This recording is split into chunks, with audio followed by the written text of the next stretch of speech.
Hey everyone, Kevin Aguilar here, and thanks for watching our bottom line series. We've posted up a couple of videos already. Hope you enjoyed them. If you like them enough, subscribe, comment below if you want to see something different.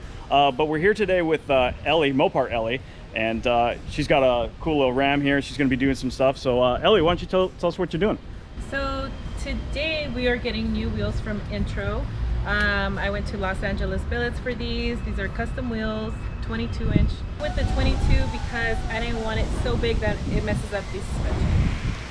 Yeah, and I think like once you start going really big with like a lower truck, you got to do some modifications. You know, you got to cut up wheel tubs and stuff like that. But why did you decide to go on a billet wheel as opposed to something else? Because they're custom. All the hard work that's involved in making one is what convinced me, and they look great. It's lightweight. All those factors played a role. Yeah, I think it's something people don't get as well. Is like when you get a billet wheel, it's got more of a unique look to it, and it's a bit of a process. It's not like you go up to the shelf and just pick one up and bolt them up to your truck. So we're here at the factory, and we're gonna go check out that process and show you guys. So like most other wheels, billet wheels start their life in a computer where somebody programs a design and turns that into an automation for a CNC machine that takes big blocks of aluminum and cuts it down to the design that was first created in the computer. These centers are pretty rough when they're freshly cut and go through a few steps of polishing. Once they get back, the hoop is put on a spinning table and then heated up so that the molecules expand. At that point, the center can be dropped in, and once everything is cooled down, it creates a dry bond. The wheels are then squared up, and then they are welded to make them completely solid. Then they get their final polishing and get boxed up and made ready to go. Okay, so we finished up with the construction of the billet wheels, and we're here at OC Auto Style, and we're gonna get some tires on here. So Ellie, tell me what you got. So I got the 420Vs. I've always been a fan of the Nitto 420s, and this is the new style. Fell in love with the cross tread. We're gonna see how these bad boys ride today.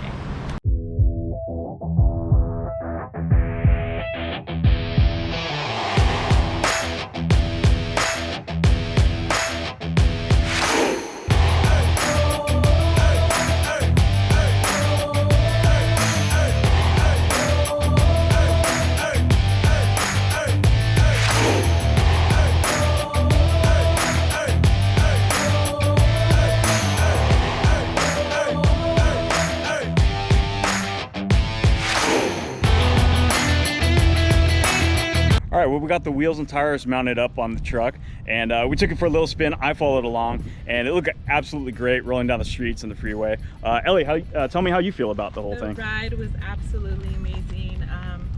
Super happy with these.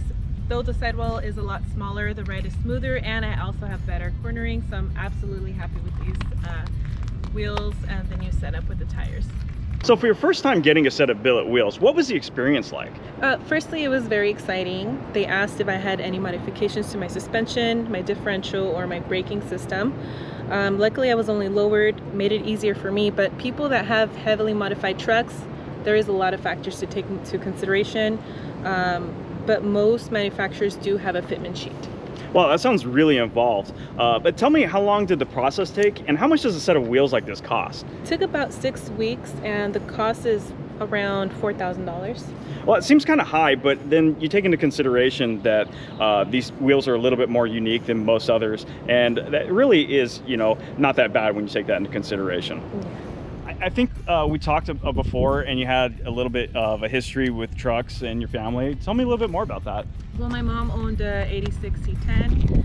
My sister owns a 2005 Silverado, and we just grew up in the automotive industry. My dad was he did body work, he did detailing.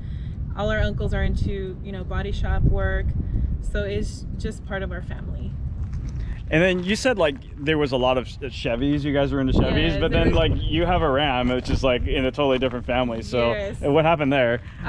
I like kind of going against, against all odds and normal things. So I wanted to get something different. I didn't want to be like everybody else. Now, is this your first truck, or have you had a couple others or anything? This is my first truck.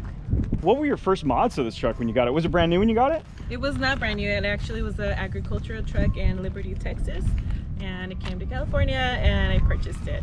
Now, is that why you call it Lone Star? Is That's because of right. the origination in Texas? Yes, its name is Lone Star.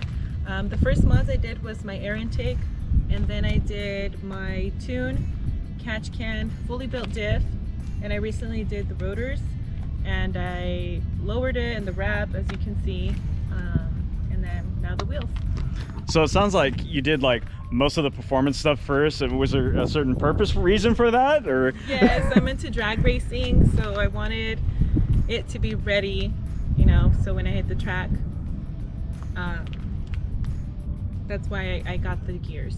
Now, is that just for better traction, or what specifically? Does it just help you get down there? Or? It's a limited slip posi unit. That way I have both wheels spinning at the same time. And the 410 gears will help me get out of the hole, you know, before I race. Now, you said you lowered it. How low is it? I have a 4.6 drop. It's all springs. So I drag race, I take it to shows, and cruises, that's about it.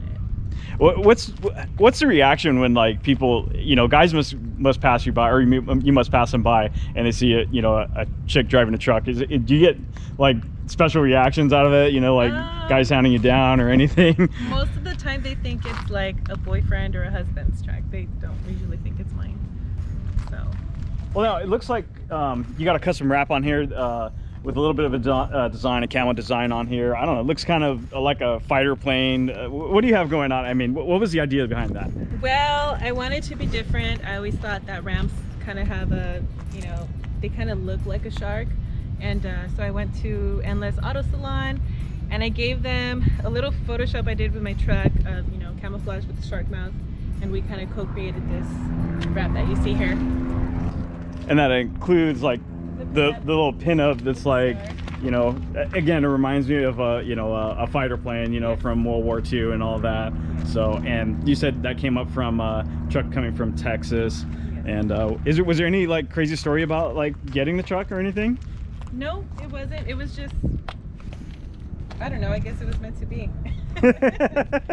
Well, I mean, how did you find it in Texas? I mean, were you just searching online, or? Yeah, I was searching online, and then I went to a place in Ontario where they had a blue RT Ram, and then I saw the black one, and I was like, I'll just build my own, you know. I could have got the, you know, the RT, but I was like, no, I'll just build it my way. And that's why I got this one, and it was black, which that's what I wanted, you know, 12 years ago. I like that. You know what you want, and you're building it, and so here we go. We have Lone Star, 2014 Ram. Looks great. I don't know. Are you smoking guys down the drag strip and all that? Sometimes, but we'll get there. We'll get to where, you know, it'll be one of the fastest 6 speeds, hopefully. Well, I wish you good luck. Thanks for letting us follow along today and watch the process of you upgrading this truck, you know, with the new wheels and tires. And thanks everybody for watching. That's about it for this video. Again, if you like it, hit that subscribe button, and then drop a comment below if you want to see something different, something you liked, whatever, and we'll see you next time.